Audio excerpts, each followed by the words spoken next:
जी के इस रूप का प्रादुर्भाव सबसे पहले द्वारिका में हुआ। ये उड़ीसा बाद में आए, पहले द्वारिका में प्रकट हुए। जब प्रसिद्ध कथा है, भगवान की पटरानियों ने रोहिणी मैया से, एकमात्र रोहिणी जी ऐसी हैं जिन्होंने ठाकुर जी की ब्रजलीला, मथुरा लीला और द्वारिका लीला तीनों का दर्शन किया है। और द्वारिका में कोई भी नहीं है जिसने ठाकुर जी की तीनों लीला देखी है। इन तीनों लीलाओं का दर्शन श्री रोहिणी मैया ने किया है।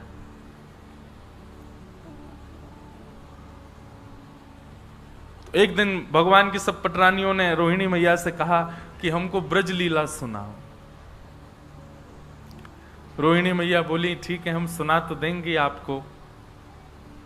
पर तभी भगवान की पटरानियों ने निवेदन किया कि सब लोग आएंगे कथा में, बस 3 लोगों का प्रवेश वर्जित रहेगा।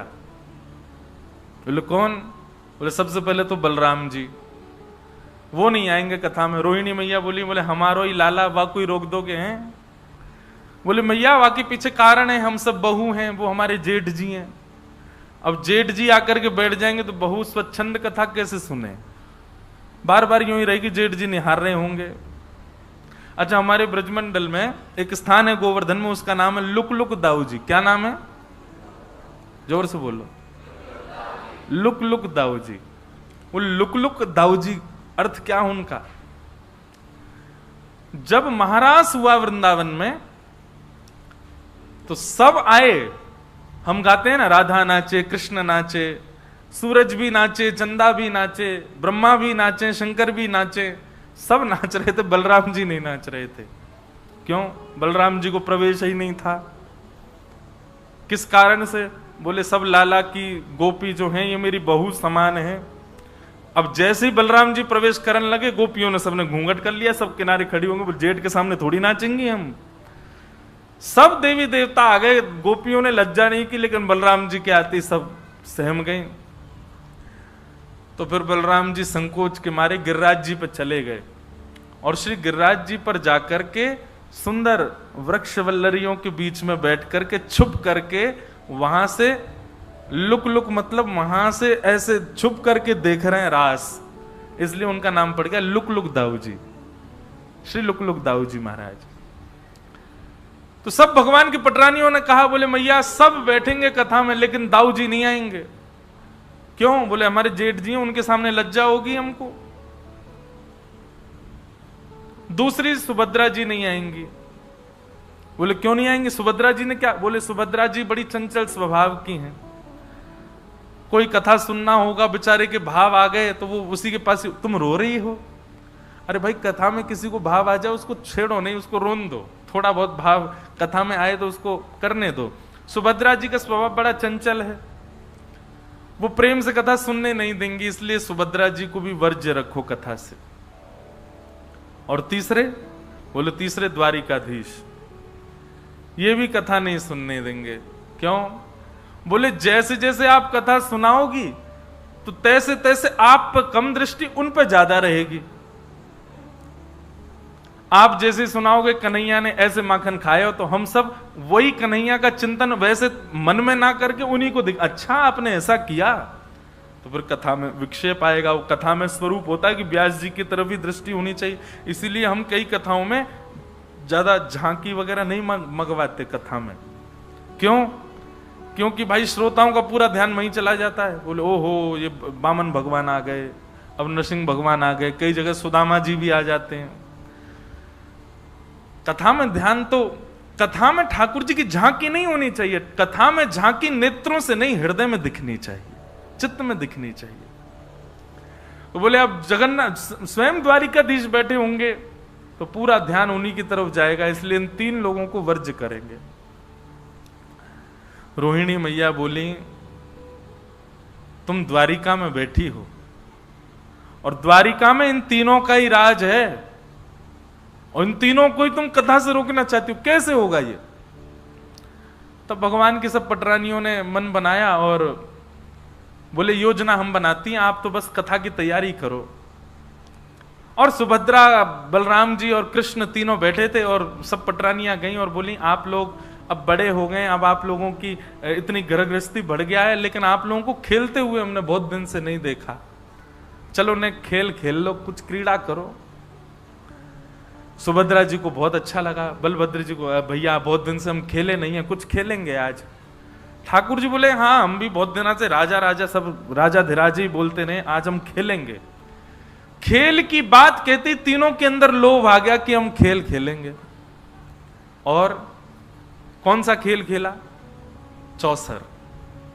ठाकुर जी चौसर खेलने लगे।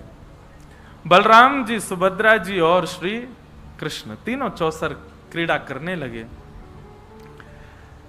क्रीड़ा जैसी चल रही थी तो बीच बीच में तो खूब आनंद हो रहा था। इतने तन्मय हो गए क्रीड़ा में, तभी सब पटरानियों ने कहा अब ये खेलने में व्यस्त हैं, चलो यहां से अब कथा सुनेंगे जाकर के।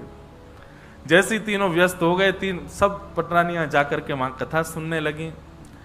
यहां क्रीड़ा करते करते सुभद्रा जी, चंचल है ना उनका स्वभाव, सुभद्रा जी बोली सबरी भाभी कहां चली गई? भैया दाल में कुछ काला है, ये हम सबको खेल में बैठा के सबरी भाज गई, एक भी नहीं है यहां पे। ठाकुर जी बोले दाल में कुछ नहीं, पूरी दाल ही काली लग रही है हमें तो, जल्दी चलो। और तीनों महाराज ढूंढने लगे कहां हैं सब। ढूंढते ढूंढते तभी ऐसा एक सभागृह था, उस सभागृह में जैसे ही भीतर प्रवेश किया, सामने आसन पर भावावेश में श्री रोहिणी मैया विराजमान है और रुक्मणी आदि 16,108 पटरानियां भगवान की बैठी हैं। सबके नेत्र बंद हैं, नेत्रों से अश्रुधार गिर रहे हैं, सब बाल कृष्ण प्रभु की बाल लीला का दर्शन कर रहे हैं, श्रवण कर रहे हैं। ठाकुर जी ने तुरंत रोका दोनों को, बोले रुको, कथा चल रही है और कथा में भी ब्रज लीला चल रही है। हम लोगों ने कहीं अंदर प्रवेश किया तो विक्षेप हो जाएगा, कथा में भाव में विक्षेप हो जाएगा। ठाकुर जी पीछे ही खड़े हो गए, दूर ही खड़े हो गए, वहीं खड़े खड़े सुनने लगे अपनी लीला। लीला सुनते सुनते सुनते सुनते ठाकुर जी को भी भाव आ गया, सुभद्रा जी को भी भाव आ गया, श्री बलराम जी को भी भाव आ गया और भाव की चरम स्थिति पार होने लगी। प्रेम की 10वीं अवस्था पार हो गई और ब्रजवासियों की याद में बलराम जी और सुभद्रा जी, बलराम जी और ठाकुर जी दोनों की भुजाएं खड़ी हो गई। मानो कथा सुनते सुनते ऐसा लग रहा हो कि सामने नंद बाबा खड़े हैं, यशोदा मैया खड़ी हैं, सब ब्रजवासी खड़े, अरे कोई इनको दूर मत रखो, हमारे पास ले आओ, हमारे हृदय से लगा दो। दोनों भुजाएं खड़ी हो गईं। तभी प्रेम की अवस्था ऐसी पार हुई कि तीनों प्रेम विगलित हो गए। ठाकुर जी का मुख प्रेम विगलित हो गया, हाथ विगलित हो गए, चरण विगलित हो गए। जब ठाकुर जी के इस रूप का प्रादुर्भाव हुआ, पिघलने लगे ठाकुर जी, तब देवता त्राहिमाम त्राहिमाम करते हुए दौड़ने लगे। ब्रह्मा जी से जाकर के कहा कि कुछ करिए भगवान। ठाकुर जी नहीं तो देखिए अभी अभी जलाशय जल के भांति हो जाएंगे ठाकुर जी। तब ब्रह्मा जी ने कहा जब कथा में विक्षेप भगवान नहीं डाल रहे तो हम डालेंगे तो ठाकुर जी हमको शाप दे देंगे। कथा में विक्षेप डाल नहीं सकते तो क्या करें? बोले कोई कथा का रसिक जन ही जाकर के इसको संभाल सकता है। तब श्री नारद जी को भेजा गया। नारद जी महाराज आए और आकर के बड़े धीमे से रोहिणी मैया को कहा कि हे मैया, यदि आप थोड़ी देर और बोलती रही ना तो द्वारिकाधीश बलराम जी और सुभद्रा जी तीनों जल के रूप में ही मिलेंगे, रस के रूप में ही मिलेंगे, आपको प्रत्यक्ष दर्शन नहीं कर पाओगे। रोहिणी मैया ने सामने देखा, तीनों पिघल गए हैं, मुख पिघल गया, हाथ पिघल गए, पैर पिघल गए, वहीं कथा को रोक दिया। ठाकुर जी तो जिद करने लगे और सुनाओ अपनी ही लीला, पर तब रोहिणी जी ने कहा नहीं, अब कथा इससे आगे नहीं होगी। लेकिन नारद जी ने जाकर के प्रणाम किया और प्रणाम करते हुए महाप्रभु जी से प्रार्थना की, भगवान आपके स्वरूप की बलि बलि जाऊं, बस अनुग्रह इतना कर दीजिए। अभी तो आप अपने पूर्ण रूप में आ जाइए, अभी तो लीला चल रही है, परंतु इस रूप को कलयुग के लोगों को प्रेम की अवस्था समझाने के लिए, कथा की महिमा बताने के लिए, प्रेम के स्वरूप को दर्शाने के लिए और आपका भक्तों के प्रति, ब्रजवासियों के प्रति कैसा प्रेम है उसको दिखाने के लिए नाथ आपका ये स्वरूप कलिकाल में प्रकट हो और प्रकट हो करके जीव मानस का कल्याण करे। फिर स्वरूप तो ठाकुर जी का ये अनादि है। जगन्नाथ रूप कोई कलयुग का नहीं है, कोई सतयुग त्रेता, ये तो अनादि है। इसका कोई एक भाव नहीं कि उसी युग का है, अनंत है जगन्नाथ भगवान का स्वरूप।